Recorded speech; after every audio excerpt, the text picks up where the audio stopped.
Assalamualaikum warahmatullahi wabarakatuh. Perkenalkan, nama saya Samsul Arifin, NPM 2051040308. Dari kelas A, jurusan Manajemen Bisnis Syariah. Di sini saya akan menjelaskan surah Al-Baqarah ayat 173 untuk memenuhi ujian tengah semester mata kuliah tafsir ayat ekonomi. Bismillahirrahmanirrahim. Innama harama alaikum maita waddama walah khinziri wa ma ahli bi khairillah famanit khaybah wala ada fala isma alaihi innallaha ghafurur rahim. Artinya, sesungguhnya Allah hanya mengharamkan bagimu bangkai darah, daging babi, dan binatang yang ketika disembelih tidak disebutkan nama selain Allah. Tetapi barang siapa dalam keadaan terpaksa memakannya sedangkan dia tidak menginginkannya dan tidak pula melampaui batas, maka tidak ada dosa baginya. Sesungguhnya Allah Maha Pengampun, Maha Penyayang. Dan di sini saya akan menjelaskan satu persatu dari ayat tersebut. Bismillahirrahmanirrahim. Innama hangza alaikum maita. Sesungguhnya Allah hanya mengharamkan bangkai bangkai.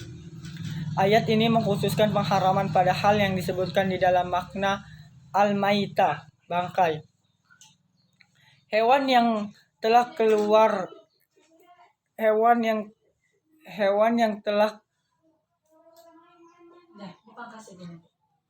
Di sini saya akan menjelaskan ayat per ayat. Innama harama alaikul maitah. Sesungguhnya Allah hanya mengharamkan bagimu bangkai. Ayat ini mengkhususkan haram pada hal yang disebutkan di dalamnya. Makna al-maitah, bangkai, hewan yang telah kalah ruhnya tanpa penjelihan yang syar'i, dan yang dimaksud di sini adalah hewan darat ataupun hewan laut. Maka seluruh hewan darat, adapun hewan laut, maka seluruhnya boleh dimakan, baik yang masih hidup ataupun yang telah mati.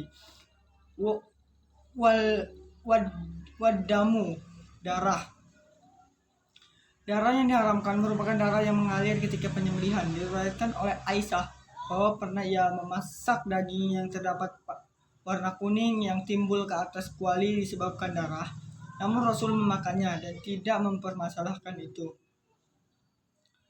Walam khinziri, daging babi, yakni segala babi diharamkan untuk dimakan.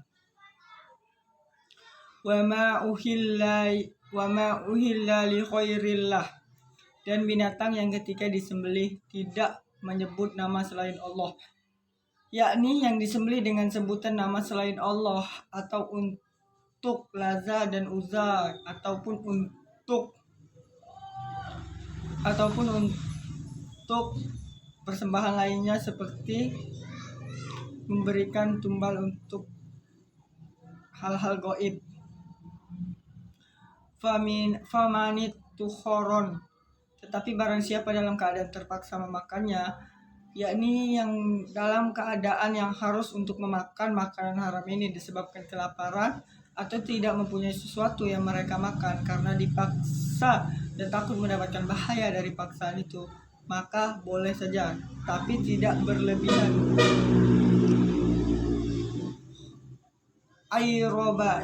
Ayrobahi, sedangkan dia tidak menginginkannya. Maksud dari al-ba'i adalah makanan di atas kebutuhannya, hanya untuk memenuhi kebutuhannya. Wala adin, dan tidak pula melampaui batas. Al-adin adalah memakan hal-hal yang diharamkan dan dia tidak merasa terpaksa. Dia tidak merasa terpaksa karena tidak ada pilihan lain selain makanan tersebut. Fala i'ma alaih, maka tidak ada dosa baginya, yakni tidak ada dosa baginya apabila memakan, karena Allah memberikan rukhsah untuk orang yang dalam situasi darurat dan Allah tidak akan menghukumnya. Innallaha ghafur. Sesungguhnya Allah itu Maha Pengampun. Allah itu Maha Pengampun dosa. Dosa memakan makanan haram karena terpaksa, maka Allah akan mengampuninya. Rahim, Maha Penyayang. Allah itu Maha Penyayang. Dia bisa menghalalkan makanan yang haram dan mengharamkan makanan yang halal. Sekian dari saya. Wassalamualaikum warahmatullahi wabarakatuh.